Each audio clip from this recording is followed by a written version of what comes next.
नमस्कार दोस्तों, एक बार फिर से आपका स्वागत है इस वीडियो में हम बात करेंगे वर्ल्ड कप के 10वें टी20 इंटरनेशनल मैच के बारे में, जो कि ऑस्ट्रेलिया वुमेंस और न्यूजीलैंड वुमेंस के बीच में खेला जाएगा। जिसमें हम देखेंगे किस कंडीशन में किस प्लेयर को पिक करके चलना है, जिससे कि आपको टीम का कॉम्बिनेशन क्रिएट करने में ईजी हो। तो चलिए हम वीडियो को स्टार्ट करते हैं। सबसे पहले हम बात करेंगे वेन्यू जो है शारजा क्रिकेट स्टेडियम। वही बात करें पिच की, तो ध्यान रहे पिच बैलेंस पिच है, प्लस इस वेन्यू में स्पिनर्स आपके लिए इंपॉर्टेंट रहेंगे। बाकी आप वैसे ही पेसर्स को ट्राई करें जिनका रिसेंट फॉर्म अच्छा हो या फिर अपने पूरे 4 ओवर कंप्लीट करते हो। वैसे ही पेसर्स इस वेन्यू में आपके लिए इंपॉर्टेंट रहेंगे। बाकी देखा जाए इस वेन्यू का जो एवरेज स्कोर है फर्स्ट इनिंग में, ध्यान रहे 130 के आसपास है। बाकी किसी भी टीम को इस वेन्यू में स्टार्टिंग अच्छी मिलती है तो यहाँ आपको 145 से 155 तक के भी स्कोर बनते हुए दिख सकते हैं। तो चलिए अब हम बात करते हैं। तो सबसे पहले हम देखेंगे विकेट कीपर सेक्शन में। तो सबसे पहले आपको मिलेगी बेथ मुनी मिलेगी, हैली मिलेगी, मैडी ग्रीन मिलेगी और साथ में आपको गेज देखने को मिलेगी। बाकी जो आपके लिए कीपिंग में सेफ ऑप्शन है हैली है, क्योंकि ये आपको बैटिंग के साथ साथ कीपिंग से भी अच्छा खासा पॉइंट देगी। बाकी अगर आप इसे ट्राई कर रहे हैं तो ध्यान रहे आप इसे फर्स्ट इनिंग में ट्राई करें जब ऑस्ट्रेलिया फर्स्ट बैटिंग करेगी उस केस में। बाकी अगर ऑस्ट्रेलिया सेकंड बैटिंग करती है उस केस में चाहे तो आप इसे रिस्क लेके ड्रॉप करके चल सकते हैं। वही बात करें बेथ मुनी का देखा जाए रिसेंटली जो परफॉर्मेंस है बैटिंग से अप एंड डाउन चल रहा है। बाकी अगर आप इसे ट्राई कर रहे हैं तो आप इसे सेकंड इनिंग में ट्राई करें जब ऑस्ट्रेलिया सेकंड बैटिंग करेगी उस केस में। बाकी ध्यान रहे हेड टू हेड में जो इनका परफॉर्मेंस है बैटिंग से डिसेंट है तो आप इसे रिस्क लेके ड्रॉप करके चल सकते हैं। वही बात करें मैडी ग्रीन का देखा जाए रिसेंटली जो परफॉर्मेंस है बैटिंग से अप एंड डाउन चल रहा है। बाकी अगर आप इसे रोटेट कर रहे हैं तो आप इसे फर्स्ट इनिंग में ट्राई करें जब न्यूजीलैंड फर्स्ट बैटिंग करेगी उस केस में। बाकी ध्यान रहे हेड टू हेड में जो इनका परफॉर्मेंस है बैटिंग से अप एंड डाउन है तो आप इसे ड्रॉप करके चल सकते हैं। वही बात करें ईसाबेल को आप जीएल के टीमों में ही ट्राई करें, खास करके फर्स्ट इनिंग में जब न्यूजीलैंड फर्स्ट बॉलिंग करेगी उस केस में। बाकी अगर आप इसे ट्राई कर रहे हैं तो आप इसे कीपिंग के पर्पज़ से ही रोटेट करके चले। फिलहाल के लिए मैं कीपिंग सेक्शन से बेथ मुनी को अपनी टीम में पिक करके चल रहा हूँ। बाकी आप चाहे तो हेली को रोटेट करके चल सकते हैं। तो चलिए अब हम बात करते हैं बैटिंग सेक्शन में। तो सबसे पहले आपको दिखेगी पैरी का देखा जाए रिसेंटली जो परफॉर्मेंस है बैटिंग से ठीक ठाक है। बाकी अगर आप इसे ट्राई कर रहे हैं तो आप इसे फर्स्ट इनिंग में ट्राई करें जब ऑस्ट्रेलिया फर्स्ट बैटिंग करेगी उस केस में। बाकी ध्यान रहे रिसेंटली ये बॉलिंग नहीं कर रही है तो आप इसे बैटिंग के पर्पज़ से ही रोटेट करके चले। फिलहाल के लिए मैं पैरी को ड्रॉप करके चल रहा हूँ। बाकी अगर ऑस्ट्रेलिया फर्स्ट बैटिंग करती है उस केस में आप चाहे तो पैरी को रोटेट करके चल सकते हैं। वही बात करें सूजी बेट का देखा जाए रिसेंटली जो परफॉर्मेंस है बैटिंग से ठीक ठाक है। बाकी अगर आप इसे ट्राई कर रहे हैं तो आप इसे फर्स्ट इनिंग हो या फिर सेकंड इनिंग हो, दोनों इनिंग में रोटेट करके चल सकते हैं। बाकी इनका देखा जाए हेड टू हेड में जो परफॉर्मेंस है बैटिंग से अप एंड डाउन है तो आप इसे रिस्क लेके सेकंड इनिंग में ड्रॉप करके चल सकते हैं जब न्यूजीलैंड सेकंड बैटिंग करेगी उस केस में।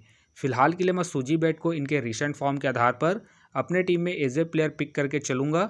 बाकी आप चाहे तो सूजी बेट को ड्रॉप करके पैरी को रोटेट करके चल सकते हैं। वही बात करें मेघरात का देखा जाए रिसेंटली जो परफॉर्मेंस है बैटिंग से डिसेंट है। बाकी अगर आप इसे ट्राई कर रहे हैं तो आप इसे फर्स्ट इनिंग में ट्राई करें जब ऑस्ट्रेलिया फर्स्ट बैटिंग करेगी उस केस में। बाकी ध्यान रहे हेड टू हेड में जो इनका परफॉर्मेंस है बैटिंग से डिसेंट है तो आप इसे ड्रॉप करके चल सकते हैं। वही बात करें लीचफील्ड का देखा जाए रिसेंटली जो परफॉर्मेंस है बैटिंग से अप एंड डाउन चल रहा है। बाकी अगर आप इसे ट्राई कर रहे हैं तो आप इसे सेकंड इनिंग में ही ट्राई करें जब ऑस्ट्रेलिया सेकंड बैटिंग करेगी उस केस में। फिलहाल ये मुझे रिस्की लग रही है, प्लस इनका बैटिंग ऑर्डर भी नीचे है। उसके बेस से फिलहाल के लिए मैं लीचफील्ड को ड्रॉप करके चलूँगा। वही बात करें हॉलीडे का देखा जाए रिसेंटली जो परफॉर्मेंस है बैटिंग से डिसेंट है। बाकी अगर आप इसे ट्राई कर रहे हैं तो आप इसे सेकंड इनिंग में ट्राई करें जब न्यूजीलैंड सेकंड बैटिंग करेगी उस केस में। बाकी ध्यान रहे हेड टू हेड में जो उनका परफॉर्मेंस है बैटिंग से डिसेंट है। बाकी आप चाहते इसे बॉलिंग के पर्पज़ से ही रोटेट करके चले। फिलहाल के लिए मैं हॉलीडे को ड्रॉप करके चलूँगा। वही बात करें जॉर्जिया का देखा जाए रिसेंटली जो परफॉर्मेंस है बैटिंग से अप एंड डाउन चल रहा है। बाकी अगर आप इसे ट्राई कर रहे हैं तो आप इसे फर्स्ट इनिंग में ही ट्राई करें जब न्यूजीलैंड फर्स्ट बैटिंग करेगी उस केस में। बाकी इनका देखा जाए हेड टू हेड में जो परफॉर्मेंस है बैटिंग से डिसेंट है तो आप इसे ड्रॉप करके चल सकते हैं। फिलहाल के लिए मैं जॉर्जिया को ड्रॉप करके चलूँगा। बाकी आप चाहे तो इनके पिछले मैच के परफॉर्मेंस को देखते हुए रोटेट करके चल सकते हैं। तो चलिए अब हम बात करते हैं ऑलराउंडर सेक्शन में। तो सबसे पहले आपको दिखेगी एमेलिया केयर का देखा जाए रिसेंटली जो परफॉर्मेंस है बॉलिंग से ठीक ठाक है। बाकी अगर आप इसे रोटेट कर रहे हैं तो आप इसे फर्स्ट इनिंग हो या फिर सेकंड इनिंग हो, दोनों इनिंग में रोटेट करके चल सकते हैं, क्योंकि ये आपको बॉलिंग के साथ साथ बैटिंग से भी अच्छा खासा बैकअप देगी। बाकी अगर आप इसे कैप्टन वाइस कैप्टन ट्राई कर रहे हैं तो आप इसे फर्स्ट इनिंग में ट्राई करें, जब न्यूजीलैंड फर्स्ट बॉलिंग करेगी उस केस में। बाकी इनका देखा जाए हेड टू हेड में जो परफॉर्मेंस है बॉलिंग से ठीक ठाक है, प्लस इनका रिसेंट फॉर्म भी ठीक ठाक है। उसके बेस पे फिलहाल के लिए मैं एमेलिया केयर को अपने टीम में एज ए प्लेयर पिक करके चलूंगा। वही बात करें एस गार्डनर का देखा जाए रिसेंटली जो परफॉर्मेंस है बॉलिंग और बैटिंग दोनों से ठीक ठाक है। बाकी अगर आप इसे रोटेट कर रहे हैं तो आप इसे फर्स्ट इनिंग हो या फिर सेकंड इनिंग हो, दोनों इनिंग में रोटेट करके चल सकते हैं। प्लस कैप्टन वाइस कैप्टन की भी एक अच्छी चॉइस है, फर्स्ट इनिंग हो या फिर सेकंड इनिंग हो, दोनों इनिंग में ट्राई करके चल सकते हैं, क्योंकि ये आपको बॉलिंग के साथ साथ बैटिंग से भी अच्छा खासा बैकअप देगी। बाकी इनका देखा जाए हेड टू हेड में जो परफॉर्मेंस है बॉलिंग और बैटिंग दोनों से ही ठीक ठाक है, प्लस इनका रिसेंट फॉर्म भी ठीक ठाक है। उसके बेस पे फिलहाल के लिए मैं गार्डनर को अपनी टीम में एज ए प्लेयर पिक करके चलूंगा। वही बात करें सोफी डिवाइन का देखा जाए रिसेंटली जो परफॉर्मेंस है बैटिंग से अप एंड डाउन चल रहा है। बाकी अगर आप इसे ट्राई कर रहे हैं तो आप इसे फर्स्ट इनिंग हो या फिर सेकंड इनिंग हो, दोनों इनिंग में रोटेट करके चल सकते हैं। बाकी इनका देखा जाए हेड टू हेड में जो परफॉर्मेंस है बैटिंग से ठीक ठाक है, उसके बेस पे आप इसे ट्राई करके चल सकते हैं। बाकी ध्यान रहे रिसेंटली ये बॉलिंग कम कर रही है तो आप इसे बैटिंग के पर्पज से ही रोटेट करके चले। फिलहाल के लिए मैं सोफी डिवाइन को इनके हेड टू हेड परफॉर्मेंस के आधार पर अपनी टीम में पिक करके चल रहा हूँ। बाकी आप चाहे तो इसे रिस्क लेके सेकंड इनिंग में ड्रॉप करके चल सकते हैं। वही बात करें जॉर्जिया का देखा जाए रिसेंटली जो परफॉर्मेंस है बॉलिंग से ठीक ठाक है। बाकी अगर आप इसे रोटेट कर रहे हैं तो आप इसे फर्स्ट इनिंग हो या फिर सेकंड इनिंग हो, दोनों इनिंग में रोटेट करके चल सकते हैं, क्योंकि ये आपको बॉलिंग के साथ साथ बैटिंग से भी अच्छा खासा बैकअप देगी। बाकी इनका देखा जाए हेड टू हेड में जो परफॉर्मेंस है बॉलिंग से ठीक ठाक है, प्लस इनका रिसेंट फॉर्म भी ठीक ठाक है। उसके बेस पे फिलहाल के लिए मैं जॉर्जिया को अपनी टीम में एज ए प्लेयर पिक करके चलूंगा। वही बात करें सदरलैंड का देखा जाए रिसेंटली जो परफॉर्मेंस है बॉलिंग से अप एंड डाउन चल रहा है। बाकी अगर आप इसे ट्राई कर रहे हैं तो आप इसे सेकंड इनिंग में ट्राई करें, जब ऑस्ट्रेलिया सेकंड बॉलिंग करेगी उस केस में। बाकी ध्यान रहे हेड टू हेड में जो इनका परफॉर्मेंस है बॉलिंग से ठीक ठाक है, उसके बेस पे आप इसे रिस्क लेके रोटेट करके चल सकते हैं। फिलहाल के लिए मैं सदरलैंड को इनके रिसेंट फॉर्म को देखते हुए ड्रॉप करके चलूंगा। तो चलिए अब हम बात करते हैं बॉलिंग सेक्शन में। तो सबसे पहले आपको दिखेगी मेगन शॉट का देखा जाए रिसेंटली जो परफॉर्मेंस है बॉलिंग से ठीक ठाक है। बाकी अगर आप इसे अपनी टीम में एज ए प्लेयर या फिर differential captain vice captain try कर रहे हैं तो आप इसे फर्स्ट इनिंग में ट्राई करें, जब ऑस्ट्रेलिया फर्स्ट बॉलिंग करेगी उस केस में। बाकी ध्यान रहे हेड टू हेड में जो उनका परफॉर्मेंस है बॉलिंग से अप एंड डाउन है, तो आप इसे रिस्क लेके सेकंड इनिंग में ड्रॉप करके चल सकते हैं। फिलहाल के लिए मैं मेगन शॉट को इनके पिछले मैच के परफॉर्मेंस के आधार पर अपने टीम में एज ए प्लेयर पिक करके चलूंगा। वही बात करें ले ताहू का देखा जाए रिसेंटली जो परफॉर्मेंस है बॉलिंग से बेहतरीन है। बाकी अगर आप इसे रोटेट कर रहे हैं तो आप इसे फर्स्ट इनिंग हो या फिर सेकंड इनिंग हो, दोनों इनिंग में रोटेट करके चल सकते हैं। बाकी इनका देखा जाए हेड टू हेड में जो परफॉर्मेंस है बॉलिंग से बेहतरीन है, प्लस इनका रिसेंट फॉर्म भी ठीक ठाक है। उसके बेस पे फिलहाल के लिए मैं ले ताहू को अपनी टीम में एज ए प्लेयर पिक करके चलूंगा। वही बात करें सोफी का देखा जाए रिसेंटली जो परफॉर्मेंस है बॉलिंग से ठीक ठाक है। बाकी अगर आप इसे ट्राई कर रहे हैं तो आप इसे फर्स्ट इनिंग में ट्राई करें, जब ऑस्ट्रेलिया फर्स्ट बॉलिंग करेगी उस केस में। बाकी ध्यान रहे हेड टू हेड में जो इनका परफॉर्मेंस है बॉलिंग से अप एंड डाउन है, तो आप इसे रिस्क लेके सेकंड इनिंग में ड्रॉप करके चल सकते हैं, जब ऑस्ट्रेलिया सेकंड बॉलिंग करेगी उस केस में।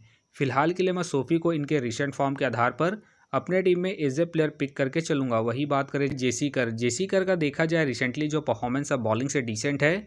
बाकी अगर आप इसे रोटेट कर रहे हैं तो आप इसे जीएल की टीमों में ही ट्राई करें।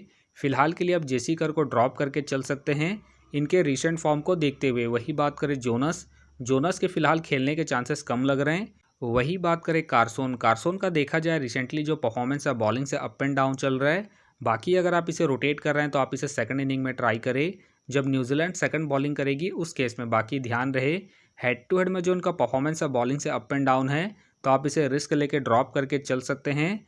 फिलहाल के लिए मैं कारसोन को इनके पिछले मैच के परफॉर्मेंस के आधार पर अपनी टीम में पिक करके चल रहा हूँ, क्योंकि ये अपने पूरे 4 ओवर कंप्लीट करती है उसके बेस पे। वही बात करें ब्राउन का देखा जाए रिसेंटली जो परफॉर्मेंस है बॉलिंग से डिसेंट चल रहा है।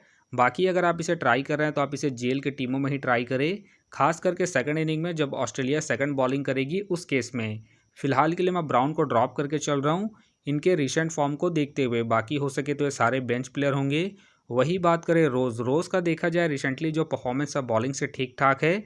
बाकी अगर आप इसे ट्राई कर रहे हैं तो आप इसे फर्स्ट इनिंग हो या फिर सेकंड इनिंग हो, दोनों इनिंग में रोटेट करके चल सकते हैं, क्योंकि ये आपको स्टार्टिंग के साथ साथ डेथ में ही बॉलिंग करते हुए दिखेगी। उसके बेस पे आप इसे रिस्क लेके ट्राई करके चल सकते हैं। फिलहाल के लिए मैं रोज़ को इनके रिसेंट फॉर्म के आधार पर अपने टीम में एज ए प्लेयर पिक करके चलूँगा। तो आप देख सकते हैं इस प्रकार से डेमो टीम क्रिएट हो गया है। फिलहाल ये डेमो है, फाइनल टीम आपको टेलीग्राम में मिलेगा। तो टेलीग्राम का जो लिंक है आपको डिस्क्रिप्शन बॉक्स में मिल जाएगा, आप वहां से ज्वाइन कर सकते हैं। तो चलिए हम एक नज़र डालते हैं कॉमन कैप्टन वाइस कैप्टन जो सभी फैंटेसी यूज़रों की टीम में आपको देखने को मिलेंगे। तो सबसे पहले आपको मिलेगी एमेलिया केयर एस गार्डनर और साथ में आपको मेगन सॉर्ड देखने को मिल सकती है। बाकी आपको डिफरेंशियल ट्राई करना है तो आप सोफी को ट्राई करके चल सकते हैं, ले ताहू को ट्राई करके चल सकते हैं और साथ में आप जॉर्जिया को सेकंड इनिंग में जब ऑस्ट्रेलिया सेकंड बॉलिंग करेगी उस केस में। तो आप देख सकते हैं इस प्रकार से दोनों ही टीमों के कॉम्बिनेशन क्रिएट हो गए हैं। तो उम्मीद करता हूं कि ये वीडियो आपको पसंद आया। वीडियो पसंद आया तो वीडियो को लाइक करें, चैनल में नए हैं तो चैनल को सब्सक्राइब करें और साथ में नोटिफिकेशन बेल को ऑन कर ले, जिससे कि जब भी कोई मैच से रिलेटेड वीडियो अपलोड हो तो नोटिफिकेशन सबसे पहले आपके पास आए। तो चलिए अब हम मिलते हैं नेक्स्ट वीडियो में।